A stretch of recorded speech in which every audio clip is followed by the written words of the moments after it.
la renuncia del presidente Joe Biden a su carrera para la reelección.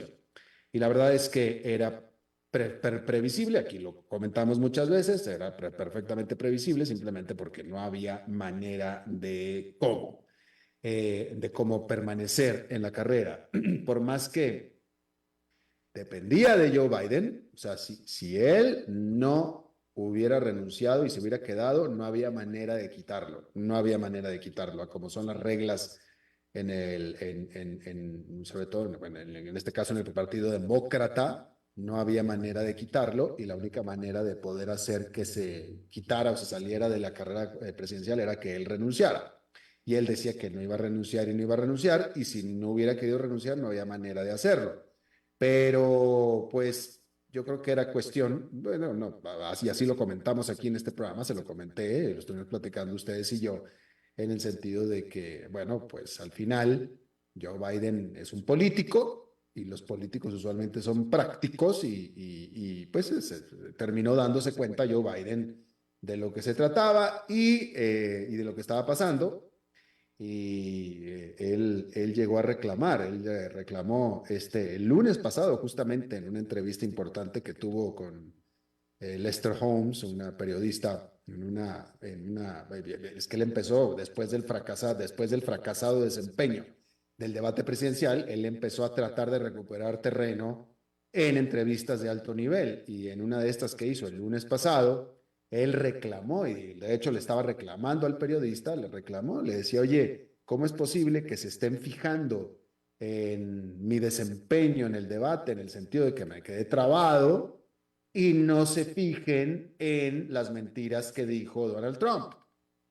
Que me parece un planteamiento muy razonable, me parece una pregunta justa por parte de alguien que está recibiendo las críticas como Joe Biden, es cierto. Y es una pena y es una lástima, y es cierto, es un buen punto. Qué lástima que lo estén calificando a Joe Biden porque se quedó trabado en el debate presidencial y nadie diga nada acerca de las mentiras abiertas, muchas y continuas y seguidas, que dijo Donald Trump. Sí, sí es cierto, es buen planteamiento, pero la realidad es que así es. Esa es la realidad, así es, ¿no?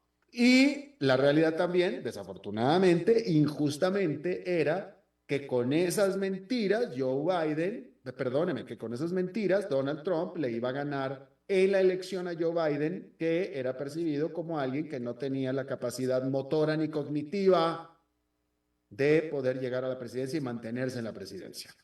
Y con el otro mentiroso y bribón y criminal, sí. Injusto, probablemente, pero es lo que es. Es simplemente lo que es. Y pues cayó en eso la cuenta Joe Biden y finalmente se fue y se tuvo que ir. Y así es, con todo lo injusto que es y todo, pero así es, ¿no? Y bueno, en ese sentido, eh, la, el Partido Demócrata ha estado cerrando filas casi en automático hacia Kamala Harris, la vicepresidenta de Estados Unidos, y la campaña presidencial de Kamala Harris, reporta que ha recaudado 81 millones de dólares en los primeros 24 horas de que se convirtió en candidata favorita a la candidatura por el Partido Demócrata. Es decir, esto es desde que Joe Biden abandonó su carrera presidencial el domingo. Hay que decir que Kamala Harris se ha ganado el apoyo de demócratas de muy alto nivel, incluyendo Nancy Pelosi, quien fuera la vocera de la Casa de Representantes. Más temprano, Kamala Harris alabó el legado del presidente Biden y lo calificó como sin igual en la historia moderna del país. Así es que ahí está eso. Hay que decir que se da por sentado, que Kamala Harris será la candidata demócrata, pero no es seguro ni depende del presidente Joe Biden, que la apoyó después de que renunció a su carrera por la reelección. ¿Sí? Hay que decir que, como estábamos viendo, demócratas muy poderosos, como Nancy Pelosi y también Bill y Hillary Clinton, la respaldaron a Kamala Harris, pero hay alguien importante que todavía no la respalda públicamente. Y es alguien muy importante y es clave. Y ese es Barack Obama. Todavía no la respalda. Notable, porque Barack Obama es negro, igual que Kamala Harris, y todavía no la respalda. Cuando menos no hasta este momento todavía que le estamos hablando. Es más, voy a buscar los últimos titulares, pero no, la realidad es que todavía no la está respaldando. Ah, eh, a ver, ay, no, no, no. Y no, todavía no aparece la noticia de que Barack Obama la está respaldando hasta este momento. Hay que decir que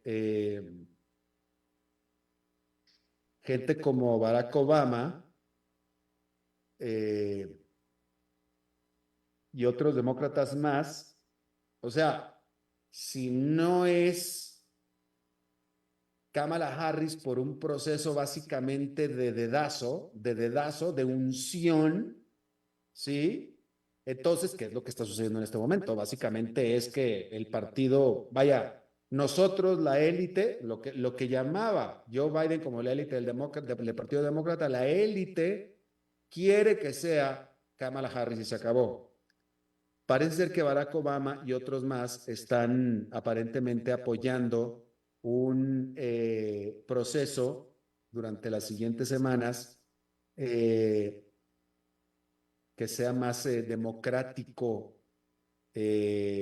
más parecido a cómo se hace en un proceso normal de elección del candidato dentro del Partido Demócrata, pero el problema es que no hay tiempo para eso, ¿no? Eh, y bueno, pues ahí está. Esperamos que Barack Obama se una pronto a apoyar a Kamala Harris, pero bueno, vamos a estar hablando todavía más de esto en la entrevista del día de hoy, un poco más adelante. Eh, Obviamente, Donald Trump lo primero que dijo, pues, siendo Donald Trump, ¿qué otra cosa iba a decir, no?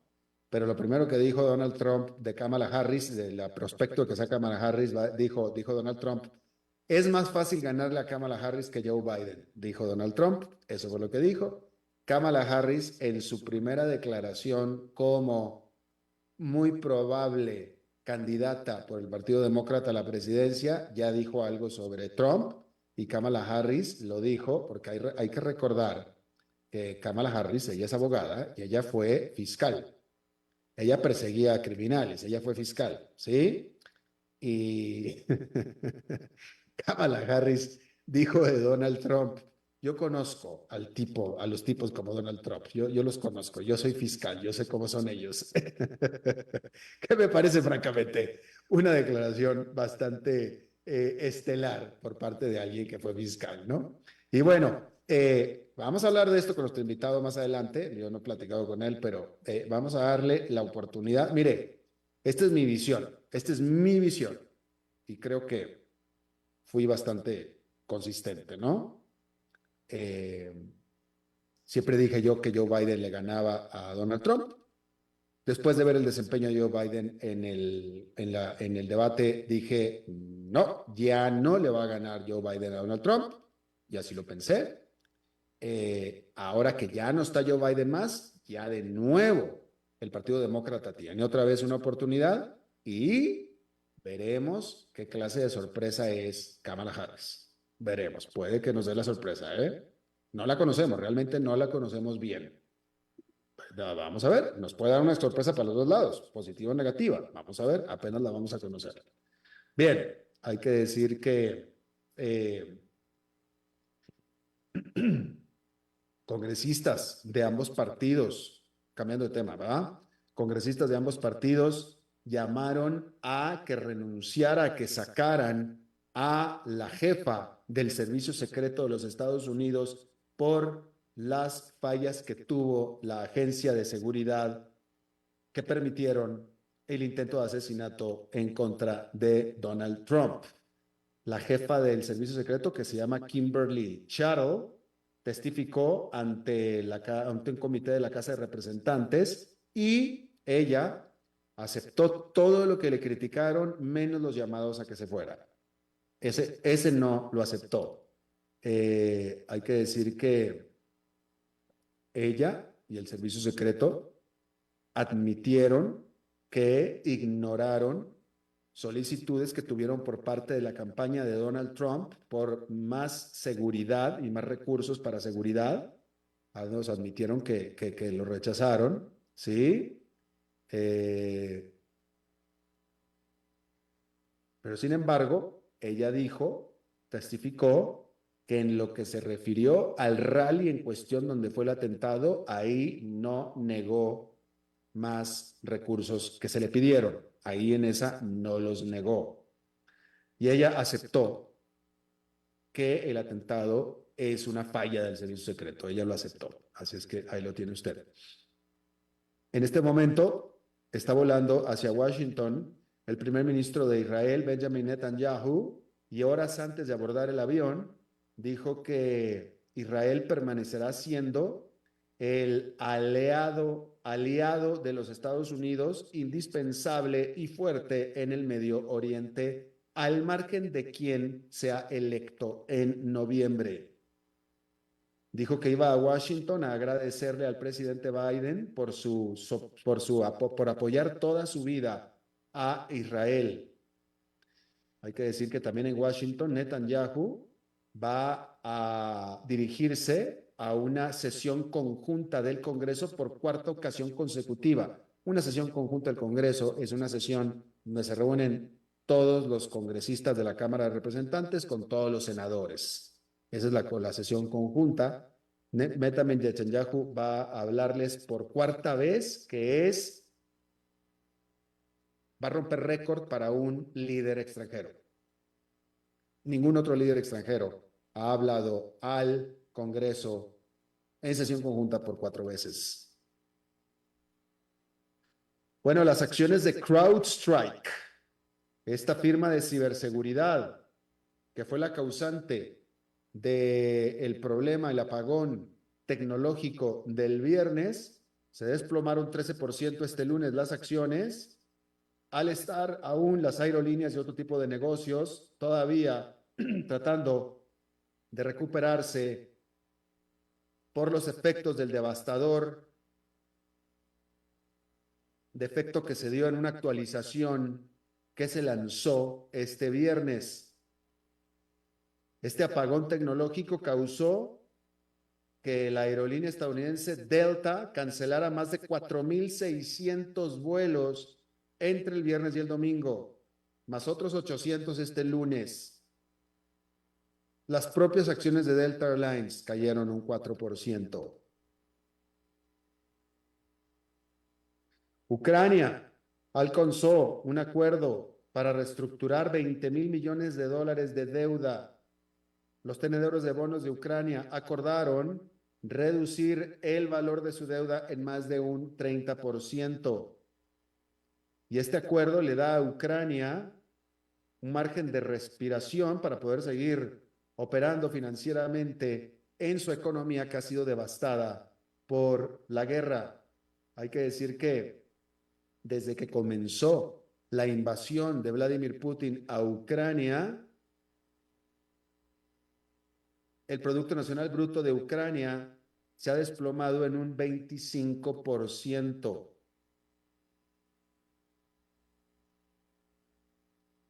Y el año pasado, el Banco Central de Ucrania comenzó a usar las reservas extranjeras o las reservas en moneda extranjera.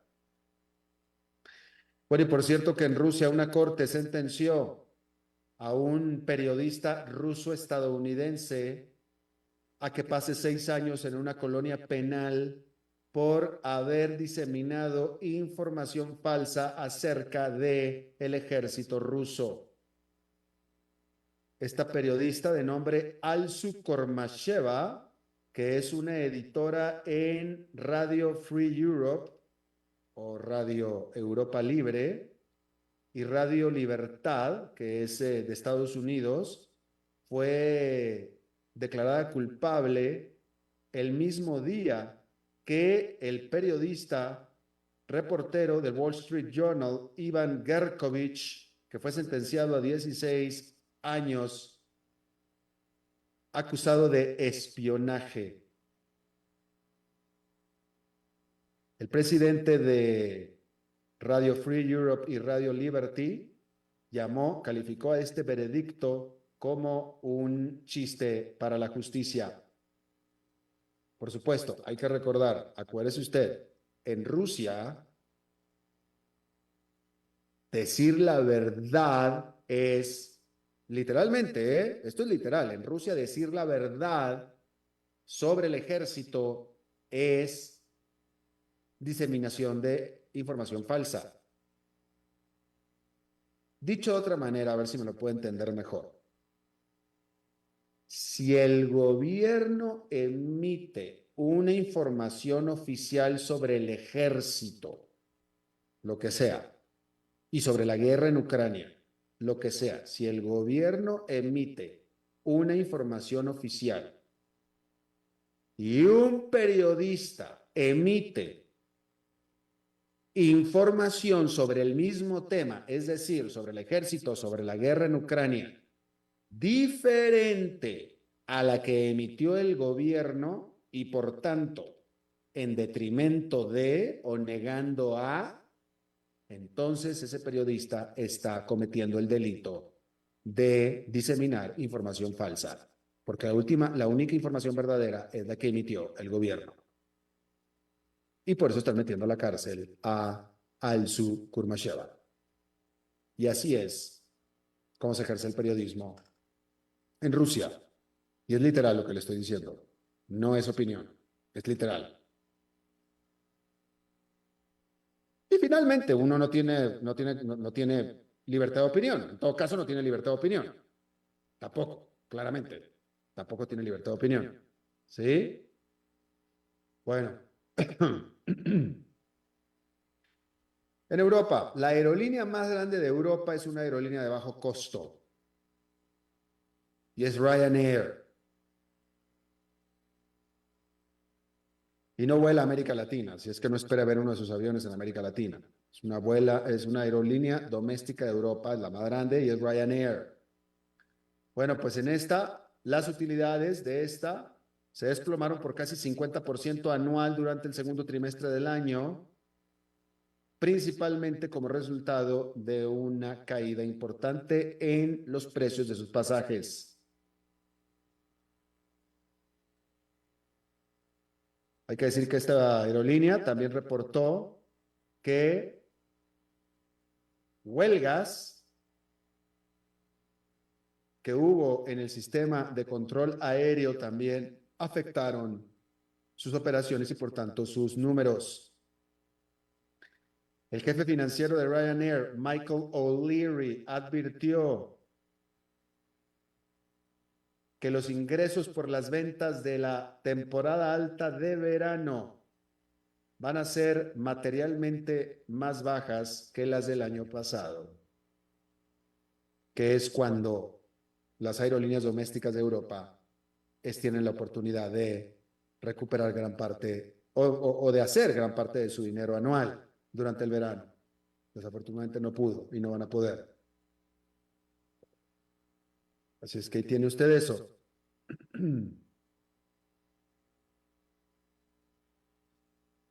Y bueno, este lunes el Banco Central de China dio una decisión sorpresiva. Hay que decir que este lunes el Banco Central de China decidió disminuir, hacer caer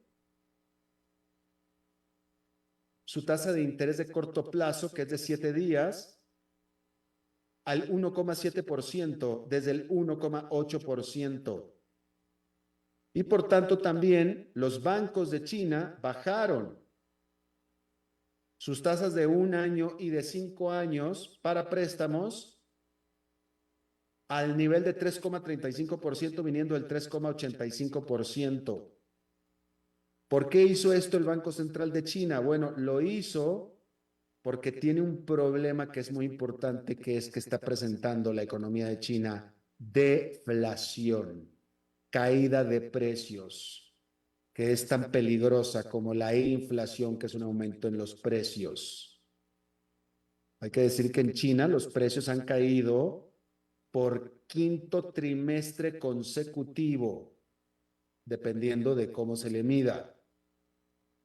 Sin embargo, durante todo este tiempo, el Banco de China se había rehusado a recortar su tasa de interés, principal. Bueno, pues ya lo tuvo que hacer. Hay que decir que el Banco Central también hizo anuncios de que comenzará a utilizar una serie de mecanismos monetarios. Por ejemplo, recortó el corredor en el cual las tasas de interés de corto plazo pueden fluctuar alrededor de su objetivo. Asimismo, también dijo que comenzará a vender bonos del gobierno, incluyendo algunos que ha pedido prestados de otras instituciones financieras, si es que necesita para prevenir una burbuja de bonos. Y bueno, pues ahí lo tiene usted. Y el problema es, este problema singular de la deflación, que no es un buen problema para tener y no es tampoco tan fácil de corregir. Así es que eso es lo que está haciendo en este momento el Banco Central de China. Como parte, y todo esto se da, por cierto, en el contexto del Pleno, esta reunión en la que el Pleno del Partido Comunista están precisamente en eso, reunidos para tomar decisiones importantes de política económica para el largo plazo. Bien, nos quedamos en aquella parte del mundo porque en Filipinas, el presidente Ferdinand Marcos dio su discurso de Estado de la Nación al Congreso este lunes.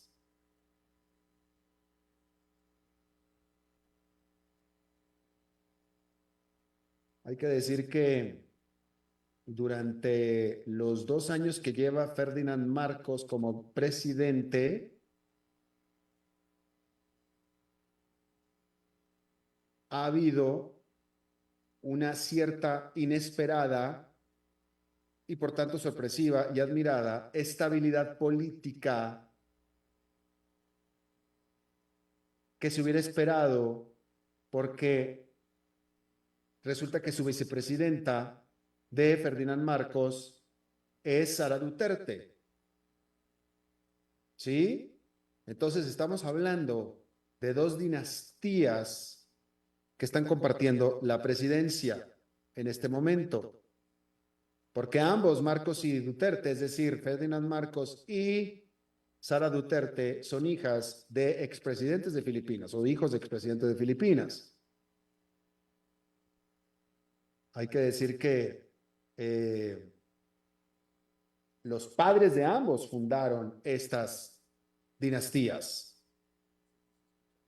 En el caso de Duterte, el presidente Duterte fue el presidente anterior a Ferdinand Marcos.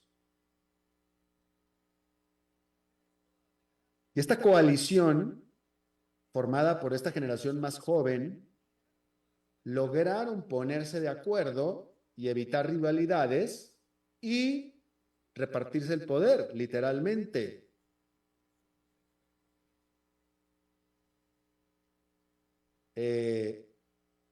Repartirse el poder compartiéndolo, porque el acuerdo implícito al que llegaron es a que en esta presidencia Ferdinand Marcos era presidente y ella vicepresidenta, Sara Duterte, y en el siguiente periodo él iba a apoyar a Sara Duterte para que Sara Duterte tomara la presidencia. y quizá él de vicepresidente. Esa parte la desconocemos.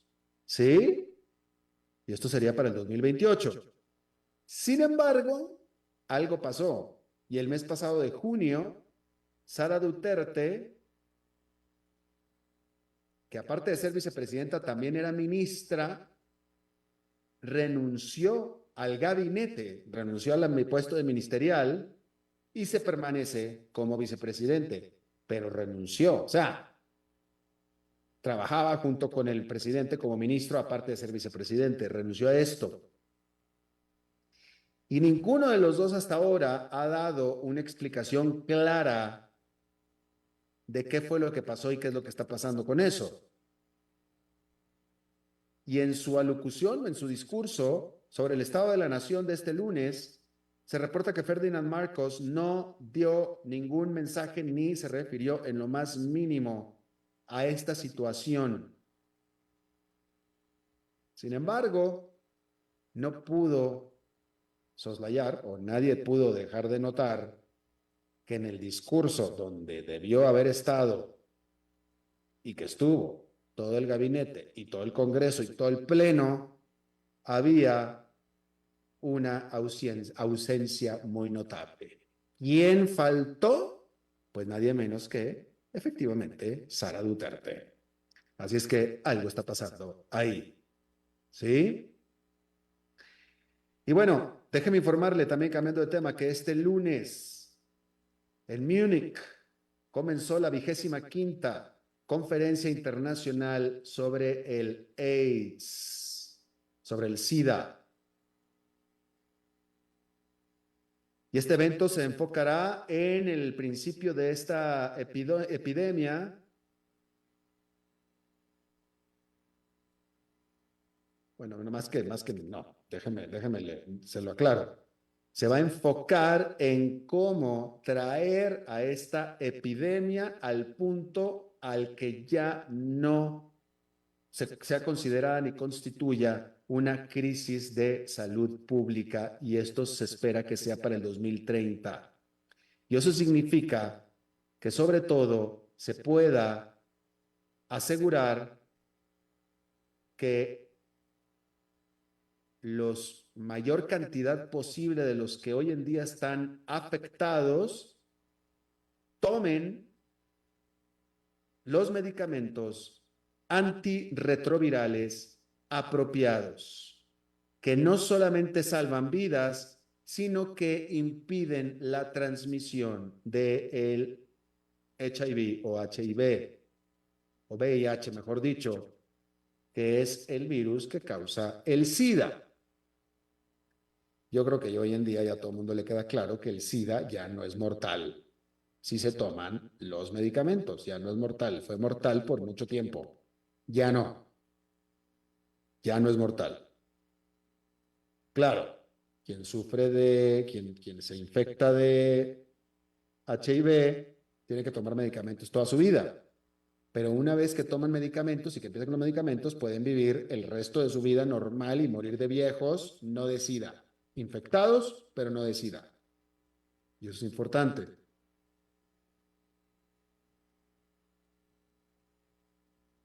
Y bueno, adicionalmente, para aquellos que no están infectados, ¿verdad?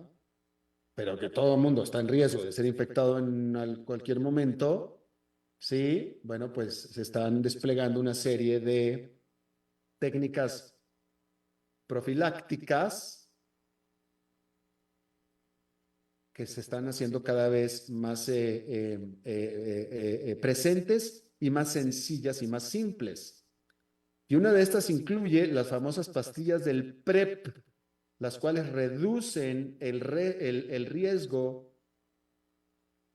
de contraer el virus HIV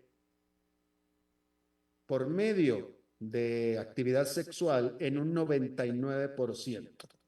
¿Sí? Ahora, este objetivo es para el año 2030 y se asume que en realidad es bastante ambicioso, por no decir que imposible. Este fue establecido por las Naciones Unidas usando lo que se considera unas asunciones bastante optimistas acerca del financiamiento que se iba a conseguir para esta campaña. Pero sin embargo, aunque no vaya a ser en 2030, sí existe cada vez más el optimismo y el sentimiento de que la conquista sobre el SIDA está al alcance de la mano. Vamos a hacer una pausa y regresamos con nuestra entrevista de hoy.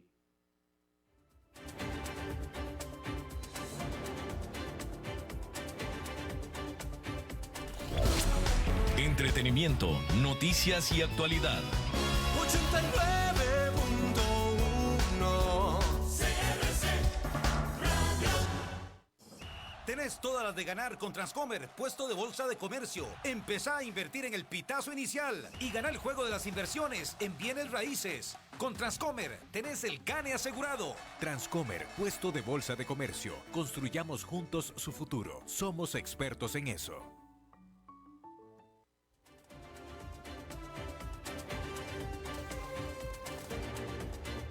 Seguís escuchando a las 5 con Alberto Padilla.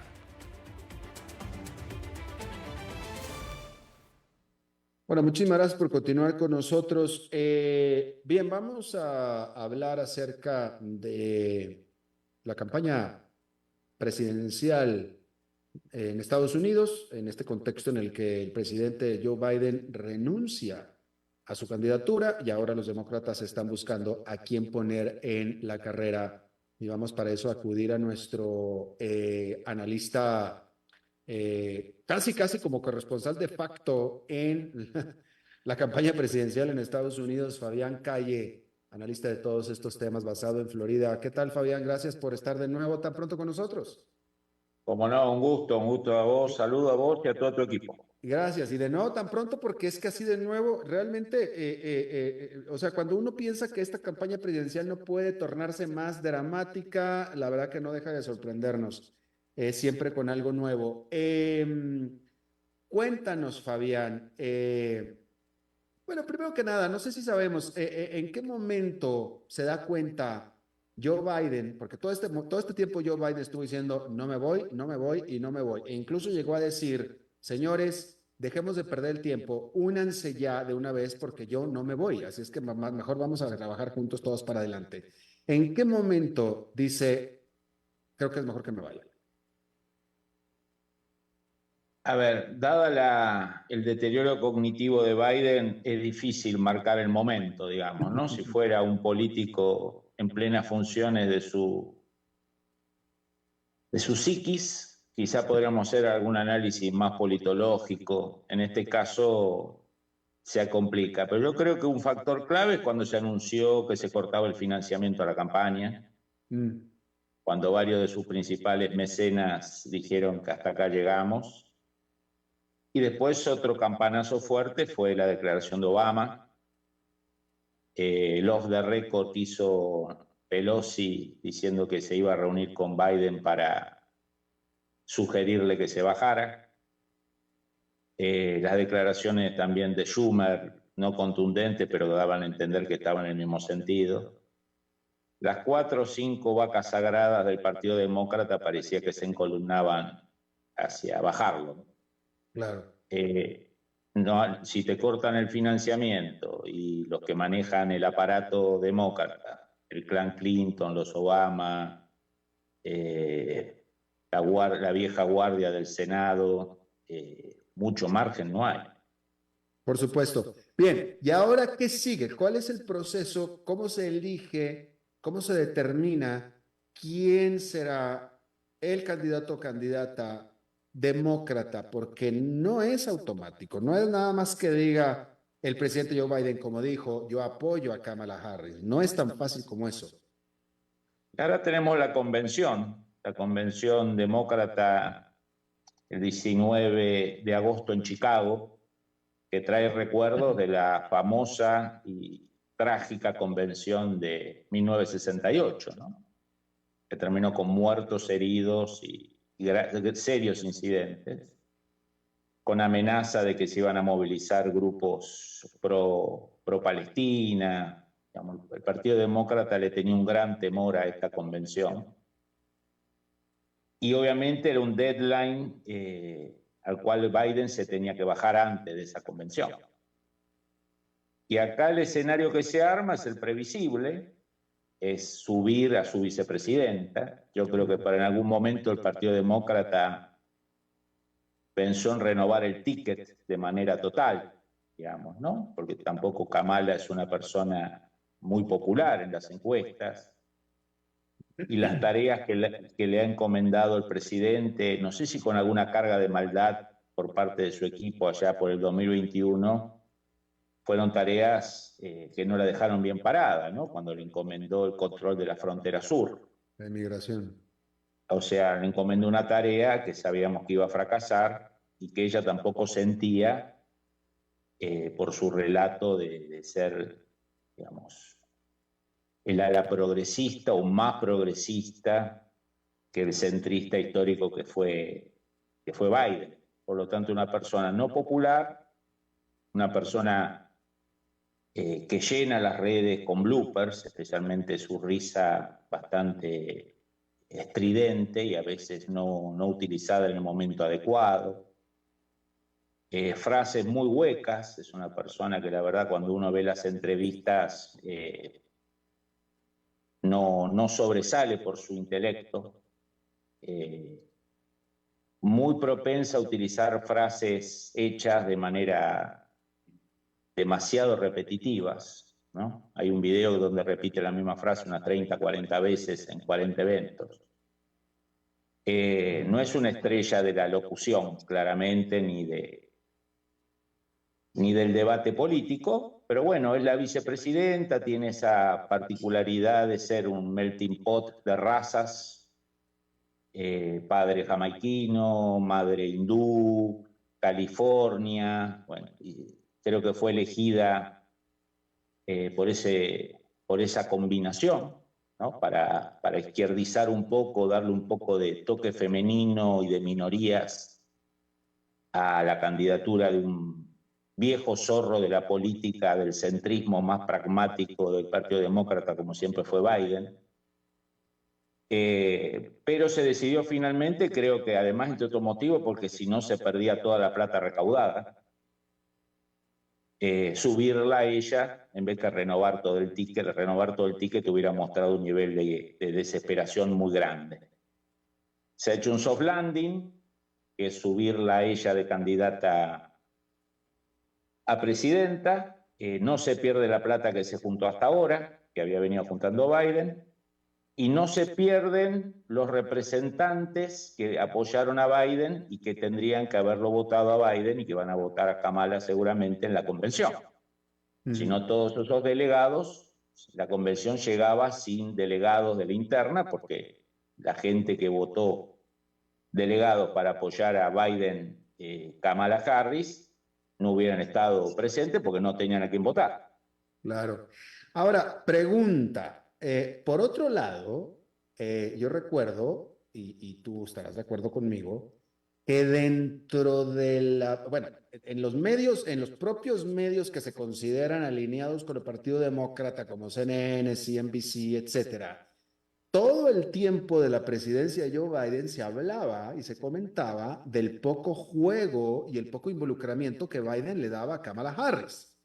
Así es. Entonces, de tal manera que en realidad Kamala Harris, como vicepresidenta, ha sido una de las vicepresidentas más ensombrecida, por no decir oscura, de los últimos tiempos. O sea, ha estado como que la tienen así como en la esquina, la tenían así en la esquina apagada, etcétera. Entonces, en ese sentido, y esta es pregunta en realidad, acompañada de un comentario, pero pregunta, no la conocemos bien, es que en realidad no nos han dado oportunidad de conocerla. Es decir, pudiera darnos una sorpresa, pudiera ser esta positiva o negativa, ¿no es cierto? A ver, como decís vos, creo que la administración Biden, el equipo de Biden, sabiendo de las fragilidades de Biden, trató de fortalecer la imagen de Biden creando un terreno desértico alrededor de él, digamos, ¿no? Que no hubiera un vicepresidente que asomara mínimamente la cabeza. Y las veces que la asomaba, la verdad que su rendimiento no era del todo adecuado. digamos, ¿no? Para, en el sentido de no ser esos vicepresidentes que a veces logran tener la misma popularidad o a veces más que el propio presidente, ¿no? En el caso de ella siempre estuvo por abajo de Biden, aún en los peores momentos de Biden. Pero como decís vos, entre comillas, muy entre comillas, es una cara fresca para el público que no sigue la política del día a día, digamos, ¿no? Aquellos millones y millones de ciudadanos que no son de seguir programas políticos, ni de seguir cuentas de Twitter o de Instagram políticos. A lo mejor no llegaron a ver el rendimiento subóptimo, mediocre, a nivel de comunicación, a nivel de las tareas en la frontera sur. Y para esa gente, vuelvo a decir entre comillas, porque ya hace 4 años que está en el cargo, puede llegar a ser una novedad. Pero sin duda, lo que decís vos es un punto, digamos, ¿no?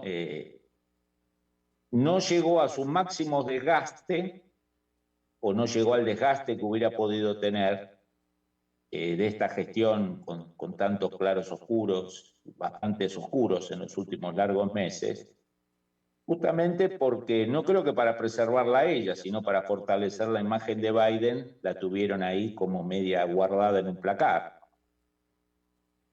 Ya. Ahora, es cierto, pregunta, ¿es cierto que las encuestas después del debate y también del fallido intento de asesinato de Donald Trump no se movieron mucho? ¿Es cierto eso? Mira, yo las encuestas que vi, yo sigo Real Clear Politics, que ahí publica casi todas las encuestas. Hay encuestas que me merecen respeto que tuvieron un movimiento significativo. Yo creo que un punto a tener muy en cuenta es que históricamente, al menos en las últimas largas décadas, es casi natural que el Partido Demócrata gane en el voto popular, ¿no? Basta recordar que Trump gana las elecciones de noviembre del 16, pero pierde por más de 7 millones de votos con Hillary Clinton, ¿no? El Partido Demócrata ha tenido en los últimos largos tiempos una mayor masa electoral que después muchas veces no se refleja en el colegio electoral, ¿no? Entonces eso le permite al Partido Republicano, en el caso de Trump en el 2016, ganar por más que obtuviera menos voto popular.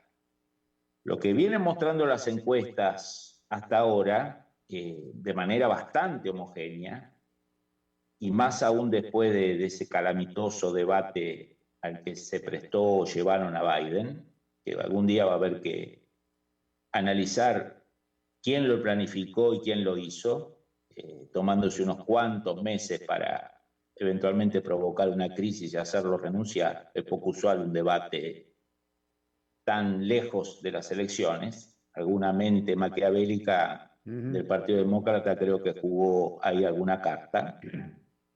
Yo creo que lo que muestran es el mejor escenario es un empate en voto popular, que no es un buen resultado para el Partido Demócrata si uno mira su historia.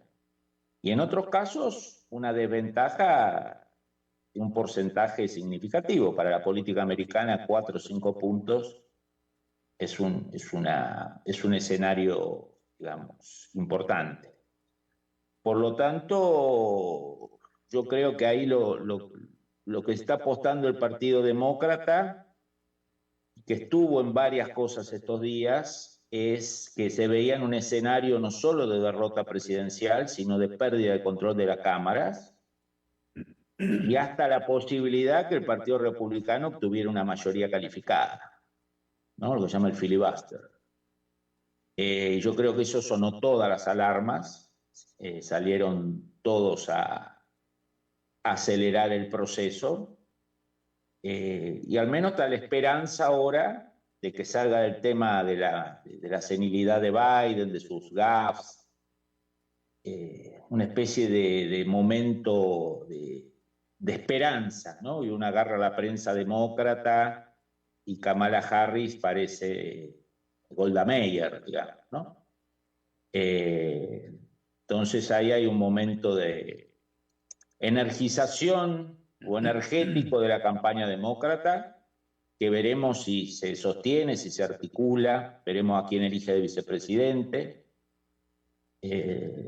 Hay varios candidatos, se habla el de Illinois, se habla de varios pesos pesados, que hay que ver si quieren abandonar su gobernación para lanzarse un eventual resultado desventajoso. Eso habrá que ver qué gobernador está dispuesto a saltar a la pileta.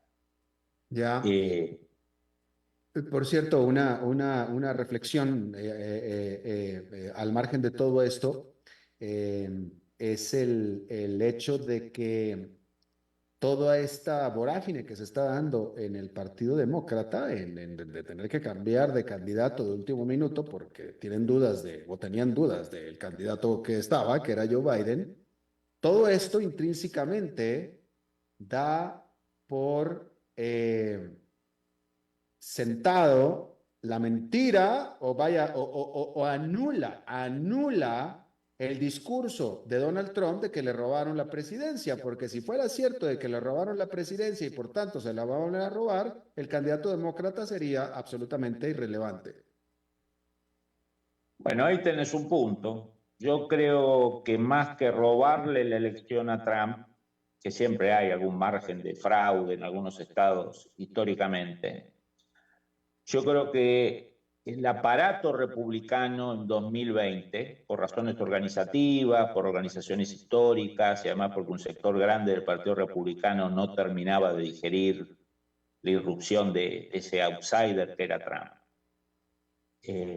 no ejerció el poder territorial y de control que debería haber ejercido. Yo creo que más que un fraude ahí lo que hubo es un aparato demócrata mucho más aceitado con los votos por correo, que siempre es una gran ventaja para el Partido Demócrata.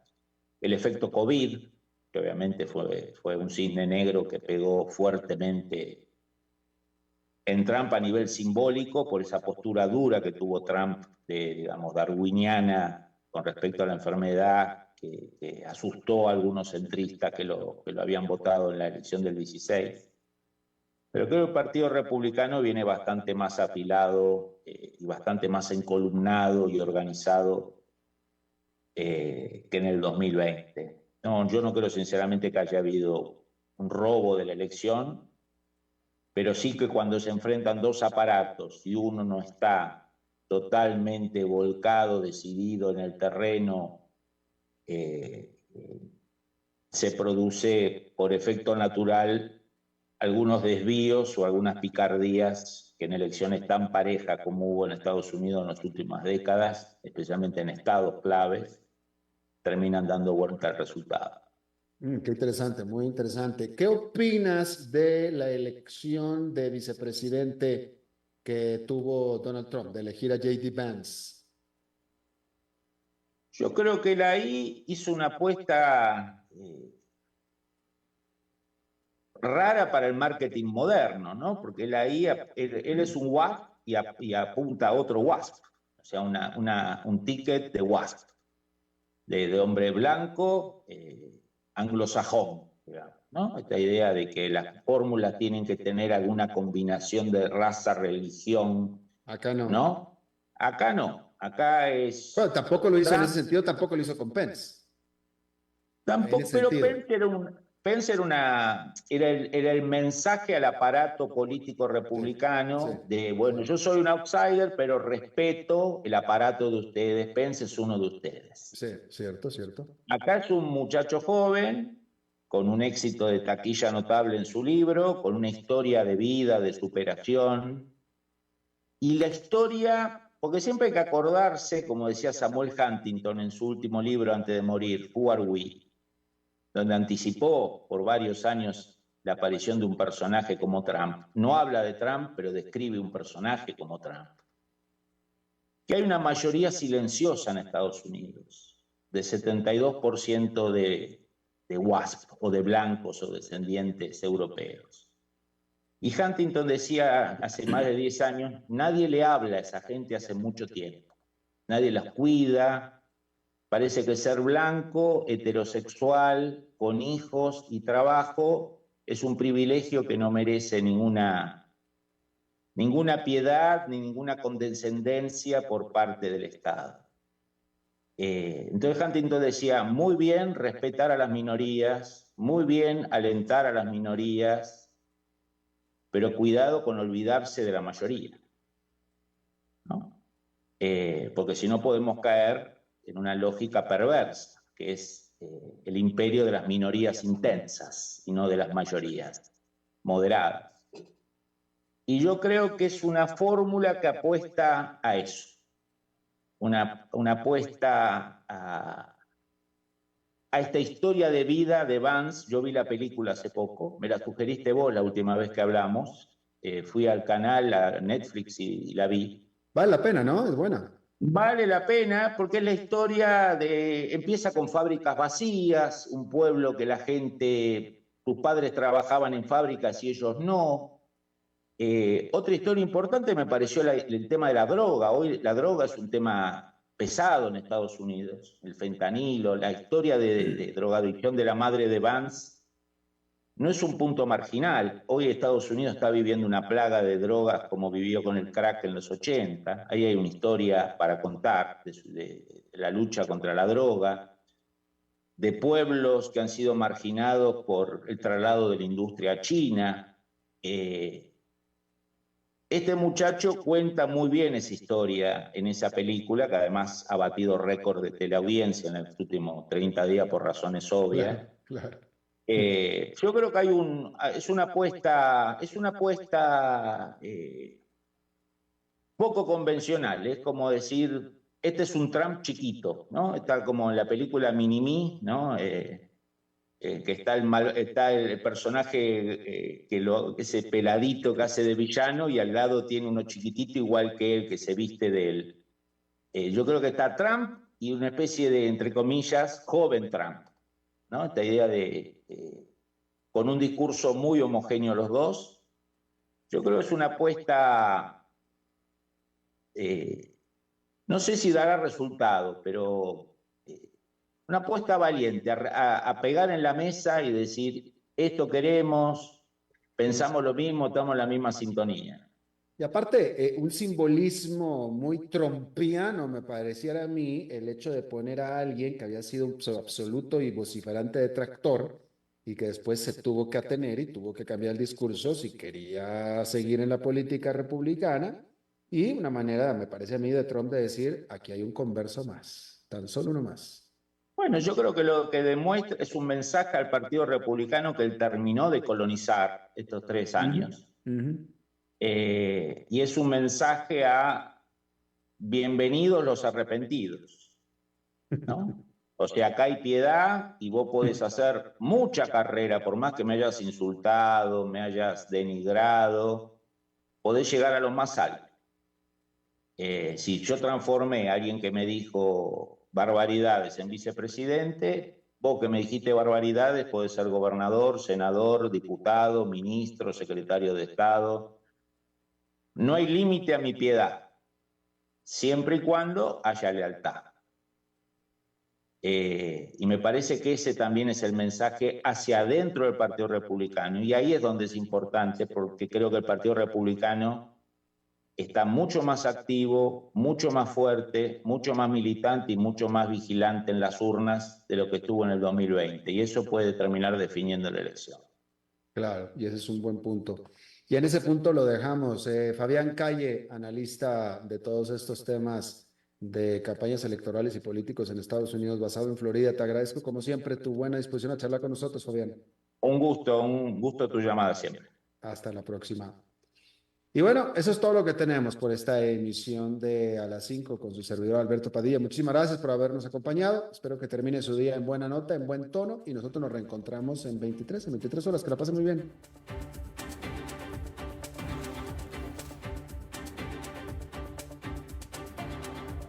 Concluye A las 5 con Alberto Padilla. un programa diseñado con el objetivo de llevarte diariamente un tema de actualidad, acompañado siempre de reconocidos editorialistas, de lunes a viernes a las 5 de la tarde por CRC 89.1 Radio, a las 5 con Alberto Padilla.